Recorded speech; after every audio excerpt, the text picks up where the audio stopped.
Alexandre Lemaire et Omblin Roche sur Europe 1. La Caisse d'épargne vous présente l'interview éco. Caisse d'épargne, vous être utile. Alerte dans les rayons de vos supermarchés. La flambée actuelle des prix de l'énergie, le risque de pénurie d'énergie cet hiver, l'appel d'Emmanuel Macron à la sobriété énergétique. L'industrie alimentaire s'inquiète pour le maintien de sa production. Elle lance un appel de détresse au pouvoir public. Votre invité Alexandre est le président de l'Association nationale des industries alimentaires. Bonjour Jean-Philippe André. Bonjour. Vous représentez les entreprises françaises de l'alimentation et vous tirez effectivement la sonnette d'alarme ce matin sur Europe 1. Vous vous inquiétez pour le maintien de la production alimentaire en France. Pour quelles raisons ? Écoutez, la situation que nous vivons actuellement est absolument critique en termes de viabilité de nos entreprises et d'enjeux économiques. Mais au moment où on s'invite ce matin auprès de vos auditeurs, je crois que tout le monde a devant soi en ce moment des biscottes, du café, confiture, jus de fruits. On est tout près de mettre maintenant quelque chose dans le cartable des enfants pour la matinée. Les gens qui nous écoutent doivent avoir conscience que nous représentons 80% de tout ce qui représente l'alimentaire dans les rayons des supermarchés et des hypermarchés.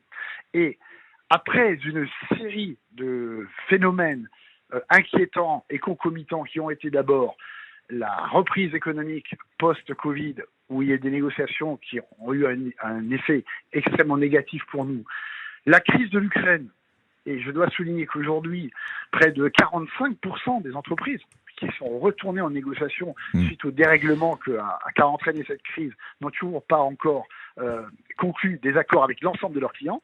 Il se trouve qu'aujourd'hui, on a devant nous, et je pèse mes mots, un mur, un tsunami énergétique qui fait que l'inquiétude passe de l'inquiétude pure à de l'angoisse pour nombre des 16 000 PME qui sont représentées dans cette industrie. Jean-Philippe André, vous nous dites ce matin sur Europe 1 que vous ne pouvez pas répondre à l'appel d'Emmanuel Macron à la sobriété énergétique. Rationner l'énergie dans votre industrie, c'est aussitôt rationner la production alimentaire. C'est ce que vous dites.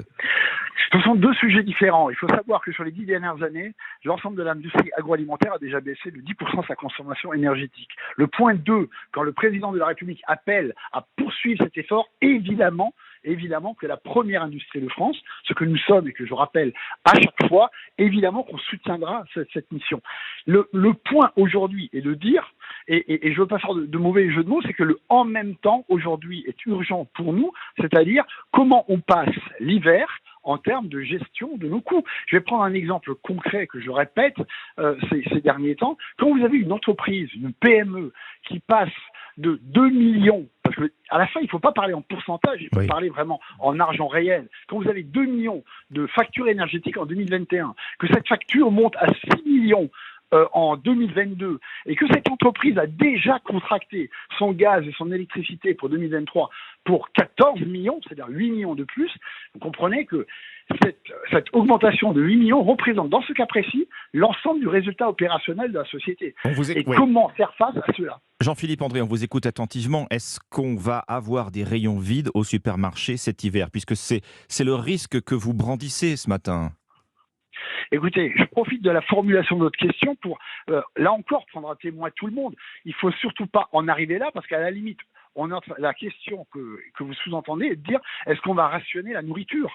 On a salué la résilience de notre profession pendant les 2 dernières années. Personne, je prends à témoin tous ceux qui nous écoutent, il n'a rien manqué dans les rayons, tout simplement parce que l'agroalimentaire l'a fait. Donc il n'est pas question pour nous d'en arriver là. Et donc il faut prendre conscience qu'il faut, à très court terme, regarder ce qu'il faut faire pour avoir la réalité économique des prix qui puissent être appliqués, et qu'à ce moment-là, on ait de nouveau une garantie de chaîne alimentaire qui ne soit pas remise en cause. Alors ce qu'il faut faire, justement, que faut-il faire ? Vous lancez un appel au gouvernement, aux autorités, des mesures d'urgence, Jean-Philippe André, vous les appelez à prendre des mesures pour protéger l'industrie alimentaire ? Alors, je pense que nombre d'acteurs importants du secteur et hors secteur ont conscience de l'urgence. Vous avez entendu ces derniers jours Christelle Lambert, la présidente de la FNSEA, s'inquiéter. Elle s'inquiète de quoi, en fait ? Elle s'inquiète que ces que ces débouchés que nous sommes puissent être fragilisés. Le ministre de l'Industrie dit que l'agroalimentaire est aussi prioritaire que les hôpitaux et la santé. Oui. C'est pas moi qui le dis. J'ai entendu hier le président du Système U s'inquiéter sur sa production amont, sur ses fournisseurs. Donc il faut avoir en effet des dispositifs, mais je crois que le meilleur dispositif et celui qui coûte le moins cher à l'ensemble de la collectivité, c'est simplement de faire en sorte que dans nos négociations, on puisse enfin, je dis enfin, pratiquer le vrai prix, le vrai coût de l'alimentation et inviter au moins pendant toute la période des 6 ou 8 prochains mois d'avoir cette clarté dans les coûts. Et j'ajoute, parce que c'est important pour être concret, le jour où il y aura un retournement, évidemment, il faudra acter aussi le retournement, les baisses, etc. Mais actuellement, on est devant un tsunami de hausse. Merci Jean-Philippe André, merci président de l'Association nationale des industries alimentaires. Vous appelez ce matin sur Europe 1 au maintien, quoi qu'il en coûte, de la production alimentaire malgré la crise de l'énergie.